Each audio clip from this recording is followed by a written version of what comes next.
We're excited to bring you this special episode with our guest, Julie Baumgardener.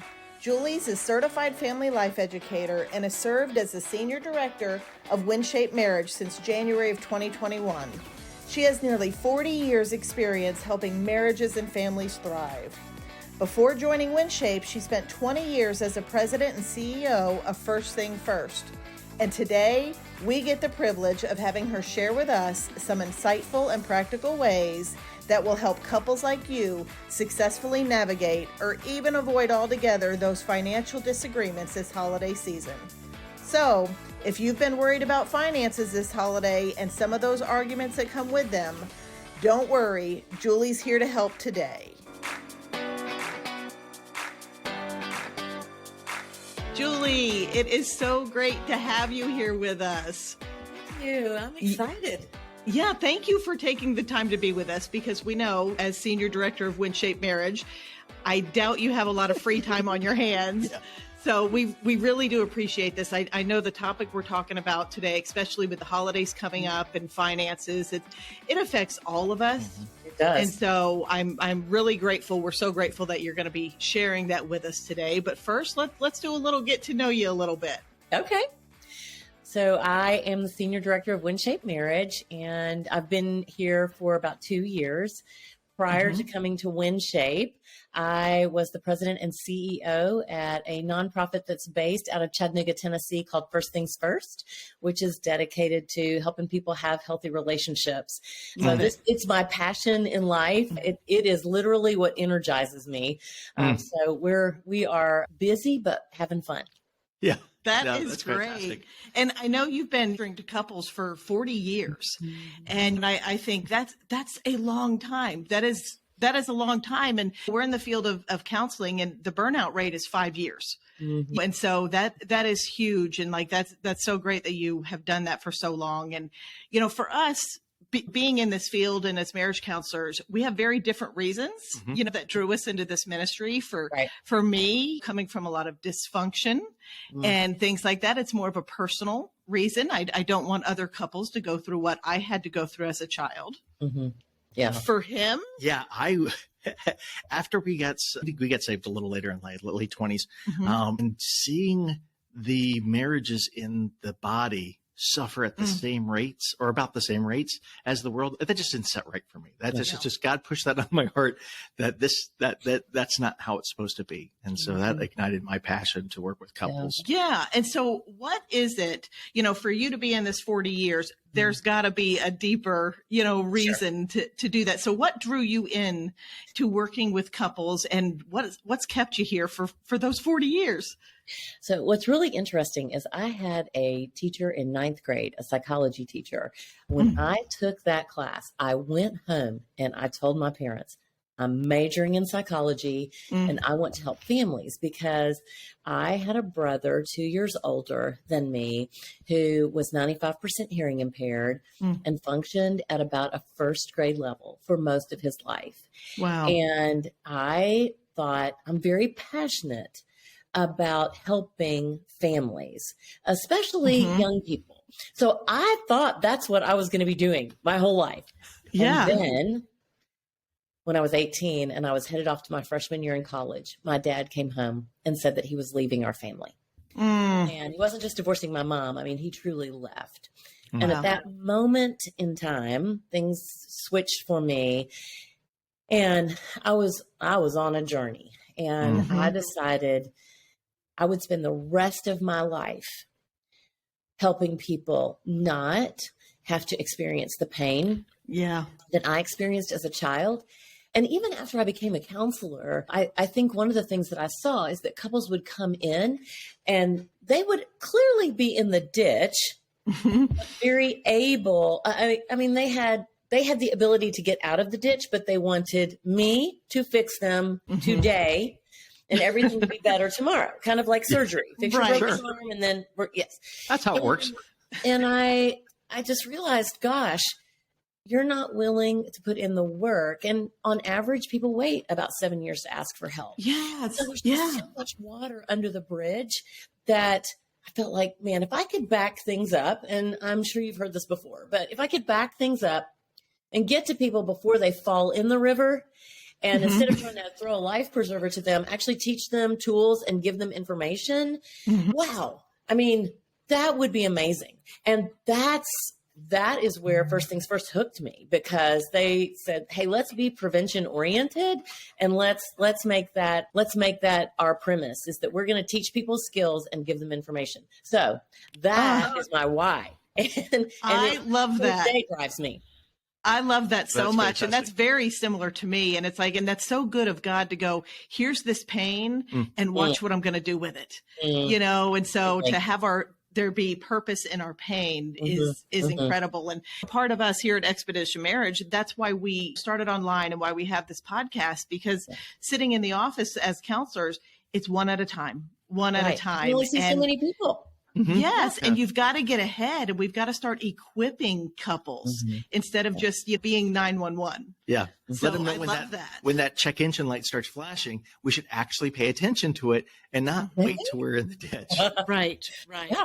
Yeah. So that is really fantastic. I love the analogy, because we like to use that same exact analogy. Don't wait till you're in the ditch and you're on fire. let's take care of the tour.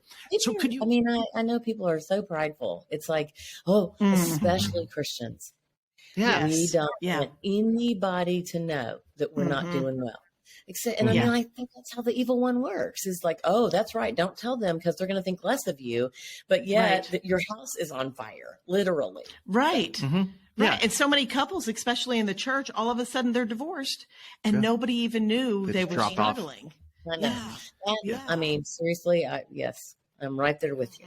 Yeah, that isolation, the shame and all that. Yeah, it shouldn't be happening in the body. It should not be happening. No. Well, okay. So now you're at Winshape, right? Yes. So can you tell us a little more about Winshape and the Winshape marriage and the work that's going on there, that you're doing there, please? So the Winshape Foundation was actually started by Truett Cathy in the early 80s. And it originally was a college program for young people. He was all about helping people to get educated. He felt like that was a very important and vital part of your life. And so he created a college program that focused on leadership and discipleship. So that has been going on since 1984. But in the midst of that, there were other ministries that were added to the foundation. So Winshape Camps for Kids, Winshape Homes, which is group homes and training parents to be foster parents, Winshape Teams, which is leadership development, Win Marriage, which is what I get to do. And it is focused on couples in every season of life, helping them to grow closer to each other and closer to the Lord through experiences that we provide at Winshape. So it's pretty amazing the kinds of things that we get the opportunity to participate in. We have retreats and we have what we call romantic adventures, which I think a lot of people, they don't want to come and sit and take in information. They would rather take it in actively. And so we've created these adventures where, think Great American Race, but it's not a race. It's a couple's quest where we have emotional, spiritual, physical things that you're doing. Some you can do all by yourselves as a couple. Others require other couples to come alongside you and help you accomplish the task, because we're not meant to do marriage in isolation. So we're teaching through the process. So lots of variety. I mean, whether you are preparing for marriage or you are a newlywed, we actually have a newlywed track. And then we have retreats for people who are just interested in coming and learning foundational skills like communicating effectively, managing conflict, which heaven knows, you know, you could come and learn that, and then you can come and learn it again, right? That's right. You fight on the drive over and on the way back. That's right. So where are you located? Where is Winshape at? Where do these retreats take place? We are located on the campus of Berry College, which is in Rome, Georgia. And Berry literally has the address of Mount Berry. So, Winshape Retreat located on the campus of Berry College at Mount Berry. That's Okay, terrific. that is awesome. So if you're listening to this, you need to go check out everything Winshape has to offer. Like Julie Yeah. sharing, no matter what stage of marriage you're in, there is something for you. So that is great. And we are going to have the website in our show notes, or if you're watching on YouTube, it's going to be in the description. So you want to go check that out because that is valuable. In fact, we'll probably be showing pictures while we're talking. That's right. That's right. So great. go check us on YouTube and you'll see what the retreat looks like. But now as we move forward, let's go ahead and shift into what we're here for today. Yes. Because it's a hot topic. And I think it's always going, if you're married, it's going to remain a hot topic throughout probably the entirety of your marriage. But especially around the holidays. And I think we're entering a time where it's even more important that we have this discussion about finances in the holidays. Yeah, right? because as we all know, and as I'm sure pretty much everybody who's ever listened or paid attention to any kind of marriage statistics have probably heard that finances is one of the biggest issues that couples argue about. And so, and you've got a third of couples that blame financial stress in their relationship and causing problems in the relationship. So, I mean, is that kind of is that your experience, and are you seeing that still hold true? And what kind of things do you see get kicked up regarding that? Yeah, what are they fighting about? Yeah, give us a skinny, spill the tea. I really think it's interesting in working with couples for so long. Yes, money appears as the thing, but I think it's what's driving how you think about money. Yeah. Sybil Solomon, I met her a number of years ago. She created this amazing game called Money Habitudes, which I highly recommend. Anybody can go online and grab it. But this game, you play it individually, and it's just a deck of cards, but you are reading statements about your kind of how you like to spend, what you like to do with money.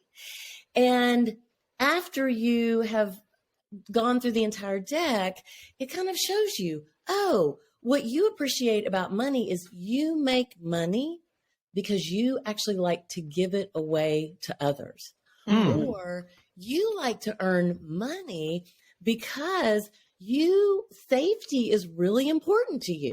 And so you want to save it. Or you think that earning money allows you to buy things that give you status, and it makes you, it's all about your appearance. So everybody, I think, comes to money with a different perspective. And if you didn't grow up having money, you have a different appreciation for money than someone who never really had to think about money. So I think, yes, it is the thing that tends to create a lot of angst for people. But if they actually got underneath what's the angst from, it would be a whole different conversation. Yeah, and we see that a lot. And it seems like, I'm just throwing this out there, I don't know if there's any proof behind it, but it seems like safety seems to be a big thing, a big reason for a lot of people with money. And we've dealt with couples where the husband was on the wife all the time for buying Starbucks all the time. Yeah. And it became this big argument over, I'm allowed to have Starbucks if I want to. I'm grown. I can get that. It's $5. And will you eat lunch out? All of this. And when we broke this down with him, what it came down to is it scares me every time you buy Starbucks that I'm not going to be able to afford our son's karate lessons. Right. Exactly. And that never would have come across. If you're telling me not to buy Starbucks, my first thought is, oh, you want to make sure our kids are provided for. Right. We don't see that. So it's so true what you're saying. I love that. Yeah, we argue up here. Yeah. The thing that isn't the issue at all. Yes. Absolutely. Yes. And so I think that's great. And that game you were talking about, I'm going to get that information. We'll put that in the show notes too, because I want people to be able to grab that, because that sounds, I want to grab that. Yeah, I know. I was about to say. That sounds really good. I love it. Very enlightening. On like the generic level, you hear a lot of couples, there's usually a spender and a saver Fun coupons in the relationship. And it seems like the spender's always the one that kind of has to compromise, because I think like the saver just feels holier. That feels like a holier choice. Saving is more selfless. Right. But like spending, like you had mentioned, some people spend because they want to help. They're givers, but some people do spend frivolously.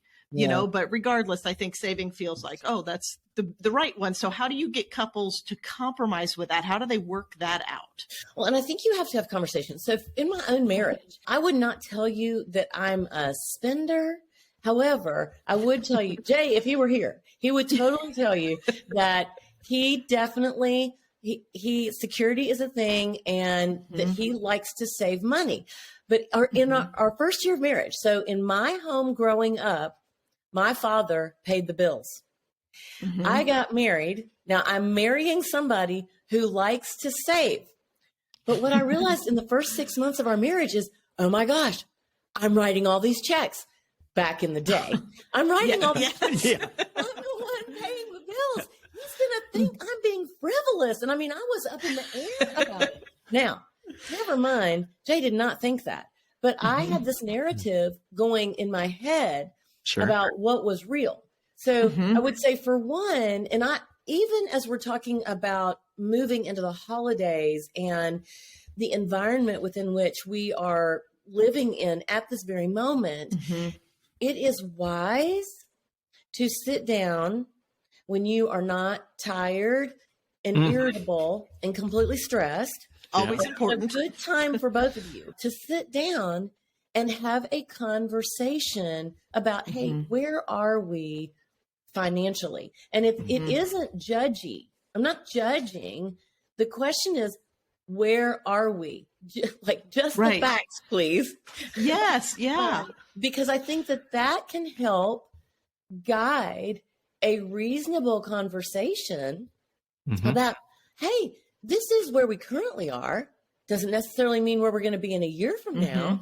And if we want to be somewhere different, you don't get to different by just wishing you were there. You get to different by having a conversation and developing a plan. Yeah. And you begin to like understand where your spouse is coming from as well. And when you have that spender saver situation going on, sometimes there's room for healing and growth. Yes. Because sometimes we can be savers because this is just important to us. Other times we can be savers because of fear, because maybe we didn't grow up with much. And so we cling and we hold on to it for fear. But that spending spouse might offer some growth there because you don't need to live that way anymore. And so where's the line to draw? And I would say there's been, even in my relationship with Jay, we've had growth in that area. He's, we kind of meet each other in the middle. I think another thing that sometimes people don't realize is impacting that conversation is what is being whispered in your ear by your parents or by in-laws or some other family member. Well, you should live in a certain neighborhood. Well, you should be driving a car. Your house should look like this. You should be doing these things. And it's like, wait a second. Am I living my life or am I living your life? Yes. So you've got to also discern, where is this coming from? Am I worried about what these people are going to think about me and us and our marriage? And is that really something that I care to let impact my marriage like that? Yeah, because what are we sacrificing to please others? Yeah. Exactly. And those in-laws and parents, they can often have which is a whole nother episode, which we'd love to have you join us for. I mean, their boundaries need to be in place because our parents are so influential. Whose standards am I living for anyway? Exactly. Yes. Yeah. And that's big. And you did mention another thing that you brought up is like, I just want to know where we're at financially. We might not be where we want to, or it might be different this year than next year. But speaking of this year, right? It's very different. It's very different for a lot of families because we've got a recession that's going in full swing, rising cost on almost across the board on everything. And Christmas is probably going to look different for a lot of people. They might not have the extra money for the gifts this year. So what would you say to couples that where you got one spouse who might go, hey, you know what?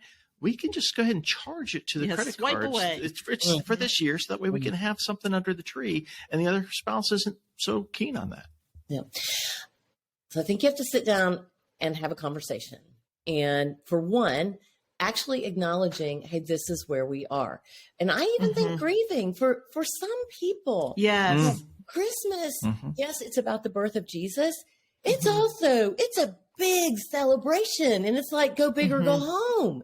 Yeah. And so to think we literally can't afford that. There's some grieving involved in that. Just acknowledging it is not going to be like I really want it to be.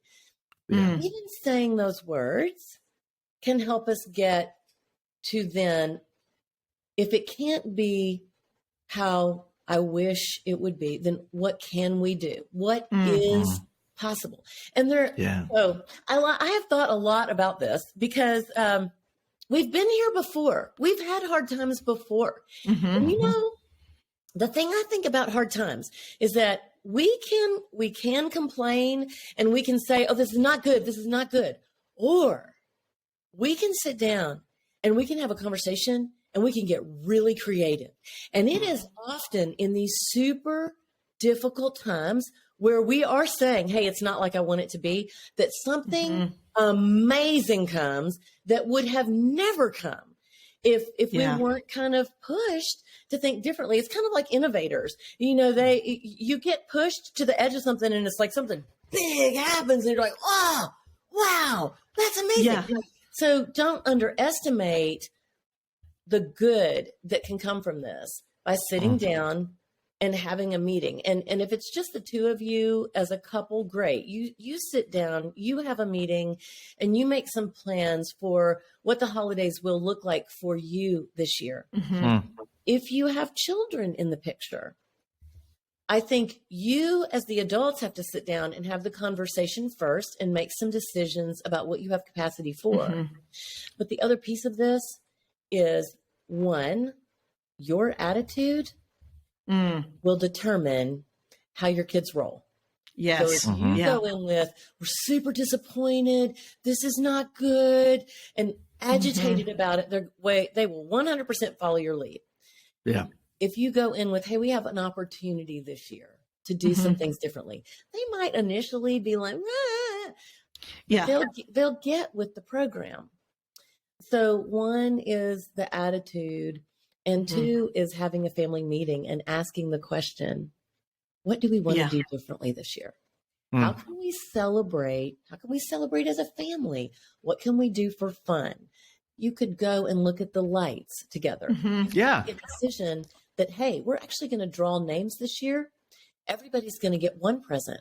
Or maybe we're going to decide we're going to do a family thing. We're going to take all the money that we would normally spend on gifts. We're going to pool it. And we are going to come up with a plan as a family. And this is how much money we have. So let's get busy figuring out and being creative for what we can do. There's lots of options there. Yeah, I love that. And I also love that you brought up the grief aspect of it too, because that's one we all love comfort. Nobody wants to sit with grief, you know? And I think there's also, when it comes to Christmas, there's traditions. And it is really hard to not be able to afford a tradition this year. Yes. Or to do things different. But you're so right. Like, that's so on point as far as like our attitudes and how, like, emotions are contagious. I don't know if a lot of people know that. And as parents, like, we're setting the temperature in the home. Yeah. And we can make this positive. And I think sometimes I think we all need to have in general, all of us should have a simple Christmas every once in a while and spend time serving together as a family. You know, go check out some Christmas Eve services if your church doesn't have one. And like you're saying, drive around looking at lights. I think that's so great. And when we're talking about traditions and things like that, gifts are always a huge thing. And, you know, kids and family, and like you were talking about the in-laws and the parents, they all have these expectations for Christmas. And sometimes, I know we talk about this a lot because it would always drive me crazy as a elementary school aged mom, where it's like you feel the pressure to buy every single teacher a gift. Everybody, all the kids, when the kids need to give their friends this gift. And it's like, it's so much. It's so much. And I think even the teachers are like, that's enough gift cards. That's enough Starbucks. I'm good. You know, so how do you decide that? And even some family members, it's like, no, every member of the family gets a gift. Other families are like, no, let's do a limit for a couple or whatever. Like, how is there a happy medium in all of that? Because that's a lot of stuff, especially if you're like a pleaser and you don't want to disappoint people. That's She's really pointing to me. Yeah, especially if you're like a pleaser. Asking for a friend, asking. Yeah. Someone. That's right. That's because there usually is one in the relationship who really, it's like, oh my gosh, it's so hard for them to disappoint their family if they're expecting all these things like you had mentioned. So how do you find the happy medium? Is there even one in that? I think, for one, when you are considering this year's different, you might make the decision, hey, we are going to focus on giving to others, and even telling the whole family, this year our focus is not on us. We have been given the gift of a Savior, and we are going to be light to the world. So we've made a decision for our family that our focus is going to be on giving. I had a friend one time, she was telling me that they did not have very much money, and the kids were making their Christmas list, and it was a mile long, and she was very frustrated. She went in the kitchen and she's like, hey, y'all, we're going to make some cookies, and we're going to take them and we're going to give them away at the military base. And she said that they made all these cookies, they iced them, they took them and they gave them. And on the way home, one of her boys said, Mom, the cookies that taste the best are the ones we've given away. Oh, and I love that. I had tears rolling down my face. Yeah. But I think there is something to that. We talk a lot about being blessed, to be a blessing. And in moments like these, where it's hard, we can't forget that as we're raising our children, it's like University 101. And even if you don't have children, you probably have children around you, nieces, nephews, grandchildren. And how you roll during these times speaks volumes. It speaks to, we can do hard things as a family. We can be creative. We can focus on people who are less fortunate than us. We have a roof over our head. We have, and we have food. And there are folks who don't. So the discussions that can be rich around opportunity here, and even for someone who is a pleaser or who just loves everything that speaks in the holidays, the chance to do something different can be embraced. And I think when you get to the other side of Christmas and you look back, I know for me, I think about those holidays where I experienced hard with my family, or just different with Jay and our daughter Ashley. There's amazing memories that occur those times. I don't look at those moments and think, oh, that Christmas, I don't ever want to think about that again. Yeah. There are hard things that happen, but we learn to be resilient through the hard, and we learn to be creative through the hard. So I think we shouldn't discount the opportunity that this year is bringing to us. Sure. Yeah. And absolutely. I love that. And we talk about that a lot. It's like when you make it through hard seasons, you end up more connected. You have more security in your marriage, in your family, when you have been tested and the tried. Moment. Yes. And endured, you know what? We can do hard things together.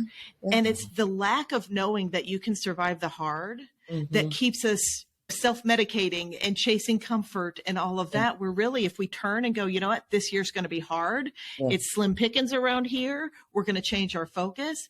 And we do that together. That like bonds you even more. And so I love that you're talking about that it's okay. We always want to try to fix hard, but sometimes it's better to just go, let's accept it. Let's receive this and do something great with it. Yeah, it actually reminds me of a saying that honestly, I don't think I've heard in decades, but about necessity being the mother of invention. Yes. And that was what I was thinking when you were talking, is just, we maybe because we've just gotten used to our blessings and gotten too comfortable with that we kind of forgot that we do have this in us. And when we do have these times, we can be innovative. Yeah. And we're, And I love what you were saying about the little boy with the cookies. We have 3 grandchildren, and our little 6-year-old granddaughter Bailey, who's just a precious, precious child.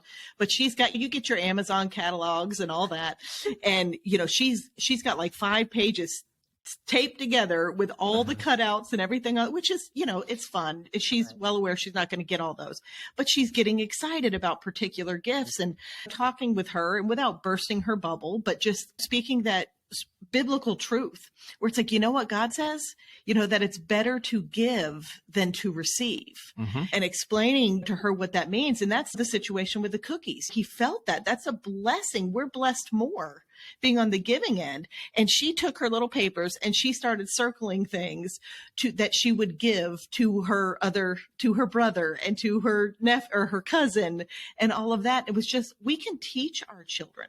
And that could have been very negative going, you don't need all that stuff, and all, where it's like, no, here's what God says. And what God says is good. Mm-hmm. You're making me think our daughter, when she was probably 9, 10, very focused, me. Yeah. So I said, hey, we're going to have a little fun here. We had an older gentleman that lived in our neighborhood, and he lived by himself. And I told Ashley, I said, hey, we're going to play Ring and Run for 12 days. But we have to be very creative with what we do. So for the first day, it's going to be 12 things, but we're going to come up with this whole list. I want you to come up with the things, and we can bake them. We can make them. Can't be expensive. And we're going to put it together. And then I'm going to let you go leave it at the door. And after you've gotten it ready to go, then you're going to ring the doorbell and you're going to run. And this is the only time I give you permission to do Ring and Run. Yeah. She was all in. And we had the best time. She's 29.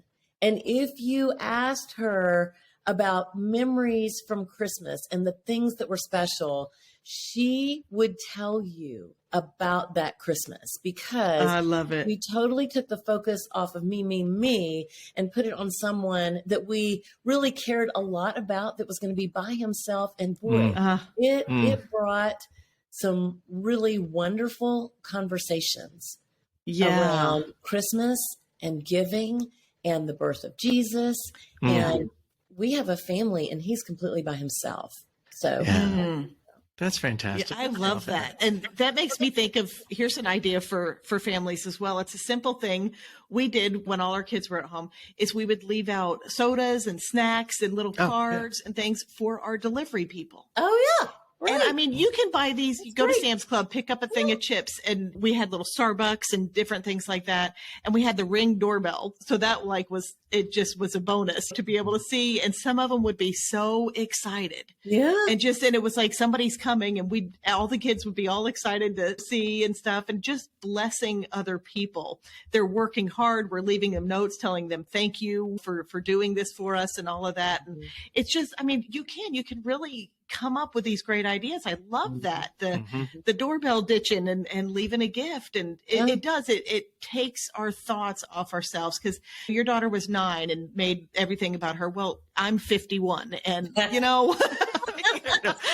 like, don't always outgrow it as fast as we'd like to.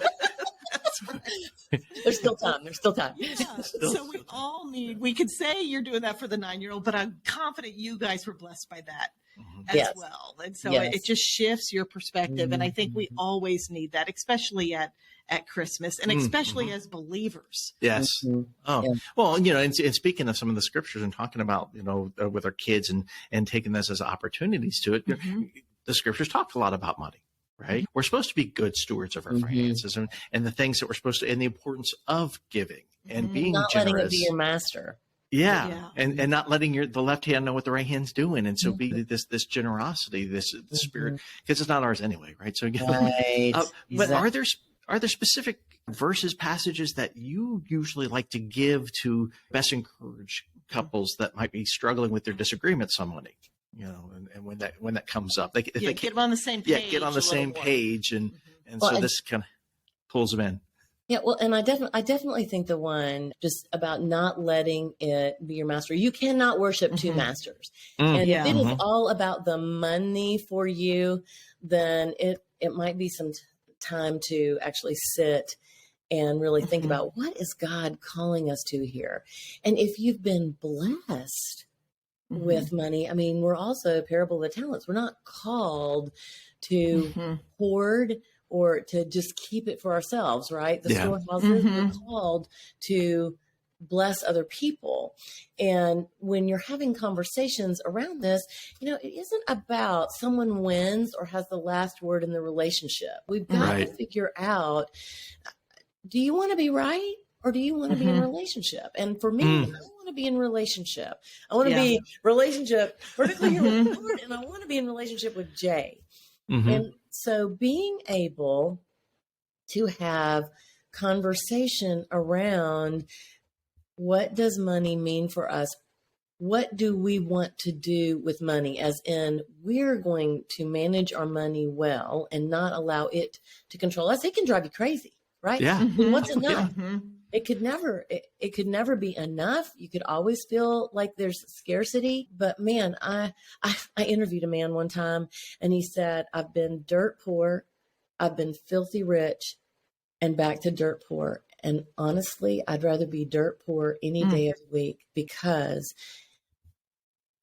you don't know who your real friends are when there's tons of money, and money becomes your master. And I didn't like that. Wow. And so again, it goes back to being willing to have hard conversations and listen. What is your spouse really saying about money? And if safety is a thing for them, or if celebrating is a big deal, how do we do that on a budget? What's our capacity this year? What's our real number capacity? And then what do we have the opportunity to do with that amount of money? It's kind of like, what's the biggest bang for our buck here? And working within that and agreeing, okay, we're not going to do impulsive spending. Or maybe we're not going to go to the mall at all. I mean, one year, Jay and I, it was very, very tight. We wanted to do some things for Ashley. And so we agreed. And I mean, like, this was not a trick. We said, whatever we give to each other, it has to be made by the other person. So there's no going to the mall and buying something. It's, you're going to make it for the other person. And we agreed. Nobody is showing up with a store-bought gift at the last minute. Great. That is totally not going to happen, because people treat each other like that, and it creates all kinds of not nice feelings. But that, I mean, we still talk about that, because it was one of the funniest Christmases, because Jay went around videoing people, asking them crazy questions about how they knew me and all this stuff. It was nuts. And if you knew Jay, he's just an adventure waiting to happen all the time. So, it was great. That's fantastic. That is so great. Sounds like my kind of guy. Yes, that's what I was thinking as soon as she said that. But this has been so helpful. Oh yeah. And and so what I'm hearing from you is, first of all, we've got to talk about it. Yes. You've got to be willing to have these hard conversations. And like you said, pick the timing.